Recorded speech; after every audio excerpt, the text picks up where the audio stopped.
Salut tout le monde, j'espère que vous allez bien, que vous êtes en forme dans ce dimanche et que malgré tout ce qu'on peut écouter, vous gardez la pêche.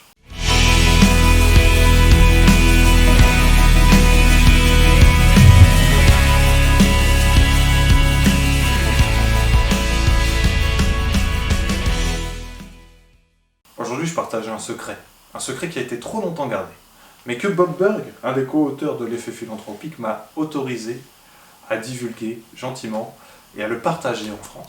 Et ce secret, c'est donner.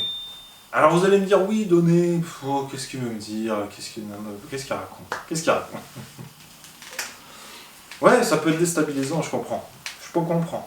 Et il y a tellement de choses à dire là-dessus. Je t'invite d'ailleurs à lire ce livre, L'effet philanthropique, si tu veux appréhender un petit peu de quoi je vais parler en ce moment.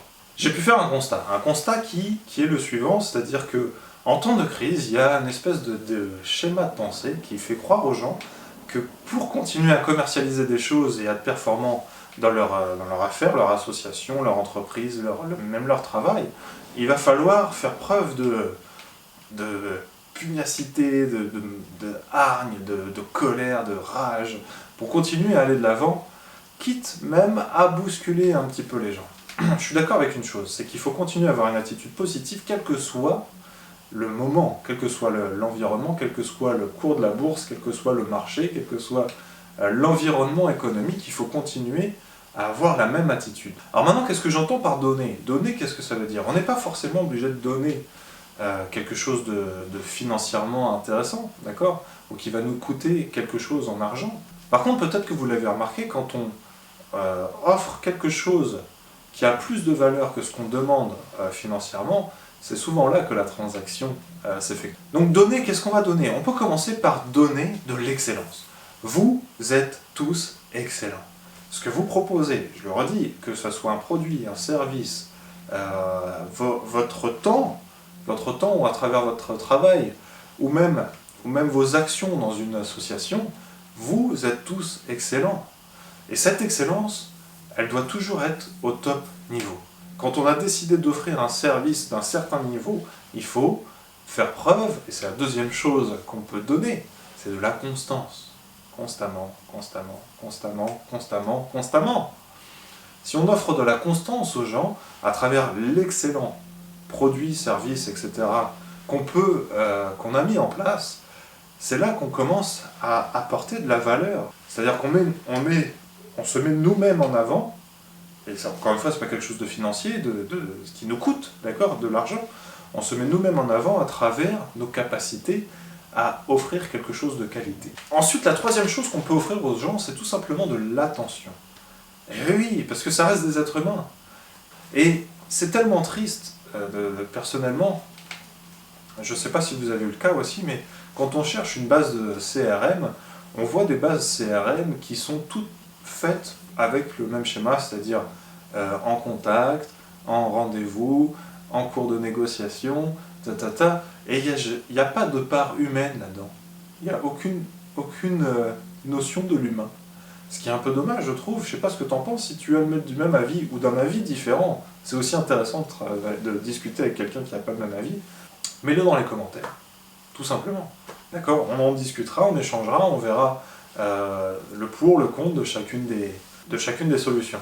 Donc la troisième chose qu'on peut offrir, c'est de l'attention. L'attention, c'est-à-dire que la personne qu'on a en face de nous, elle est humaine finalement.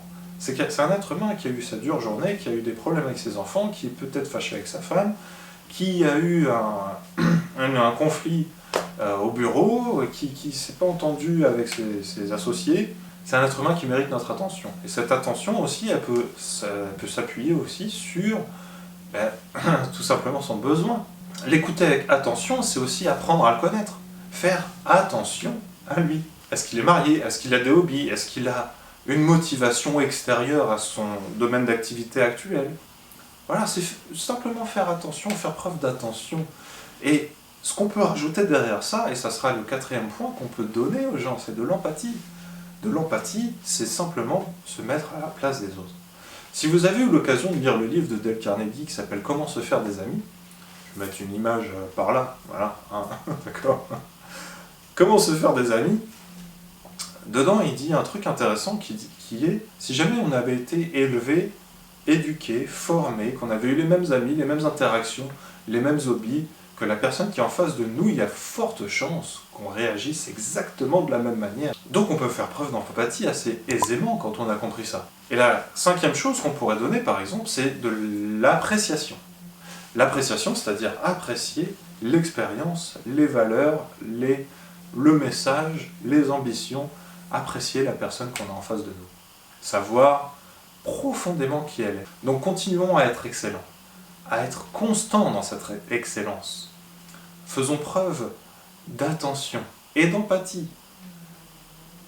Et tout ça enveloppé d'appréciation. Ce que je t'invite à faire maintenant, c'est à prendre une feuille, à écrire ton habitude quotidienne et à voir comment tu pourrais faire en sorte d'apporter plus de valeur à tes interlocuteurs à travers ce qu'on vient de voir maintenant. Et puis si tu as envie qu'on en parle, pareil, tu as la zone commentaire, tu laisses un petit commentaire, moi je te répondrai personnellement, ça me fera plaisir de le faire en plus, et éventuellement, s'il y a une précision à faire, eh ben, je la ferai en message privé, et on discutera en message privé. Vous pourrez toujours me dire, oui d'accord, alors oui, donner, c'est bien beau tout ça, mais finalement, ça sert à quoi? Ça sert à quoi donner? Je l'ai dit juste avant, ça sert à apporter de la valeur aux gens.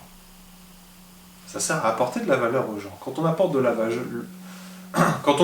valeur aux gens, on touche des vies. Et si on touche des vies, on se construit un réseau. Et à la fois en restant réel, sincère, nous-mêmes finalement, d'accord? Et pas l'image de nous-mêmes à travers le stress d'une commercialisation, ou d'une interaction, ou d'une rencontre qui doit aboutir à quelque chose. J'ai du mal à le dire, parce que ça n'a pas tellement de sens quand on a compris. Mais quand on reste réel, sincère, il suffit plus que d'être ouvert à la réception. Parce que si tu as vu ma vidéo précédente, tu sais que donner et recevoir, c'est les deux faces d'une même pièce. Et encore une fois, si notre produit, notre service, notre action offre suffisamment de valeur, plus de valeur que ce qu'on attend en dédommagement financier, c'est là que les transactions vont se faire au maximum. Et quand bien même la personne qu'on a en face de nous, ça ne devienne pas un client, eh ben, est-ce que ce serait pas cool qu'elle sorte quand même informée d'une compétence, d'une connaissance, d'un conseil qu'on aurait pu donner lors de l'échange? Vous voyez où j'en viens? Et cette même personne, elle pourra à terme devenir, pourquoi pas, éventuellement, une source de recommandation, même si elle n'est pas client. Donc pour des soucis de vidéo, de longueur de vidéo, je vais m'arrêter là. Avec l'accord de Bob Burg, j'ai pu mettre en place, et son soutien, j'ai pu mettre en place un atelier d'appropriation de l'effet philanthropique. Le défi que je vous propose qu'on se lance ensemble, c'est que vous soyez 100% sûr de vous être approprié l'ensemble de l'effet philanthropique et 100% certain de pouvoir l'appliquer et que vous ayez la piste, le véhicule, le chemin pour appliquer dans votre affaire, votre business, votre entreprise, cet effet philanthropique. Donc ça c'est prochainement, c'est courant du mois de décembre, restez en contact, cliquez sur partager, cliquez sur j'aime pour rester informé de ça et être sûr d'avoir l'information au bon moment parce que les places seront limitées pour des raisons de qualité. Je veux que je veux pouvoir écouter tout le monde et que tout le monde ait mon soutien, mon support et un guide personnalisé. Deuxième information, si vous ne l'avez pas encore fait, vous pouvez toujours télécharger mon livre « Comment communiquer avec posture et confiance ».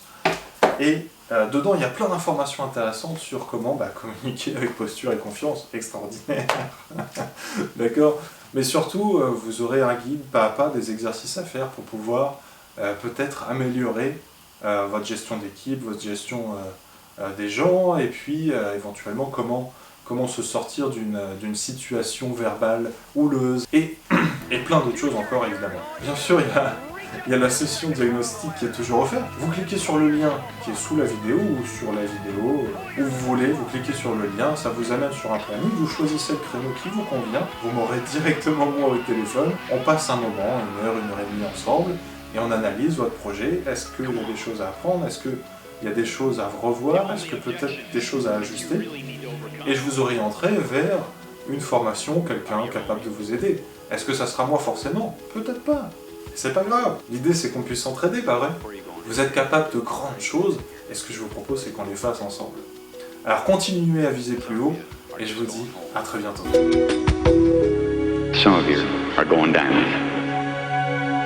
Aujourd'hui, je partage un... You see what we're saying to you Aujourd'hui, is je partage un...